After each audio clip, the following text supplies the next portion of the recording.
Open your wallet. Pull out a $20 bill. If you have one.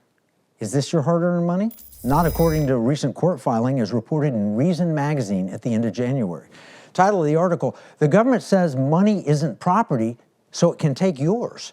In a jaw-dropping argument, the Department of Justice claims seizing $50,000 from a small business doesn't violate private property rights because money isn't property. The Department of Justice argued that confiscating $50,000 from a small business did not infringe on the business's right to private property because money is not property.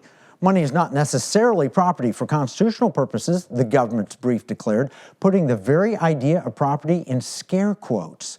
The DOJ gave three rationales for the argument, all packed into a doorstopper of a footnote. 1, the government creates money, so you can't own it. 2, the government can tax your money, so you don't own it. And 3, the Constitution allows the government to spend money for the general welfare. Now, when I first saw that in Reason magazine, I couldn't believe it. It sounded like a bad law school student's lame attempt to defend the indefensible. But in reality, it's what the Justice Department used as reasoning in the Landscaper case. In fact, this whole idea that money is not property is hidden in a footnote as if it were the evidence rather than the argument. Take a look at page 9, sort of an obscure location, but stated plain as day. Let me read it to you. But in any event, money is not necessarily property for constitutional purposes. Money is created by the federal government, and they point to U.S. Constitution, Article 1, and they say whatever power there is over the currency is vested in Congress. So money is not property, it's currency because Congress created it. They can do whatever they want. Here's their logic. 1, Congress creates money. 2, because they created it, they have control over its use. And 3, it can't be property because the Constitution already grants the right to Congress of disposing of property. So Congress can spend money. It's different, it's redundant if money is actually property. Yes, the reasoning is circular. Yes, it's flawed. And yes, in my opinion, it's stupid. But it gets worse. As a side note, though, please understand that the Constitution doesn't actually allow the government to create money. Instead, the Congress has the power to coin money. It's a slight word change, but it has a huge meaning difference. Coining is not creating.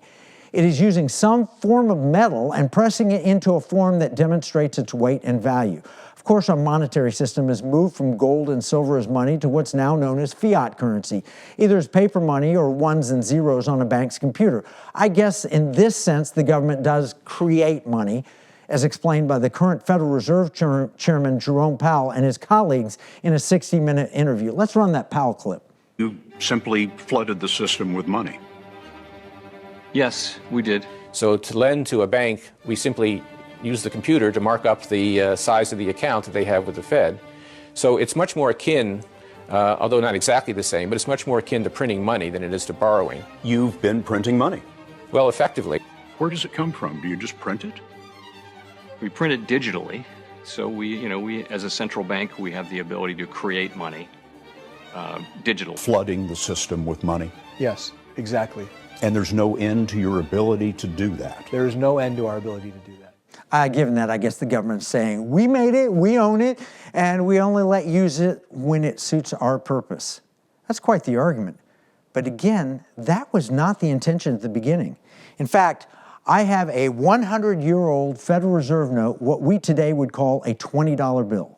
It was not money, but represented money that was gold and silver. You know that simply by reading what it says on its face. On the right side, under the seal, are printed the words, redeemable and lawful money of the United States at United States Treasury or Bank of Issue. It even says, we'll pay to the bearer on demand $20. In other words, when the Fed created in 1929 was not money, but could be redeemed for money.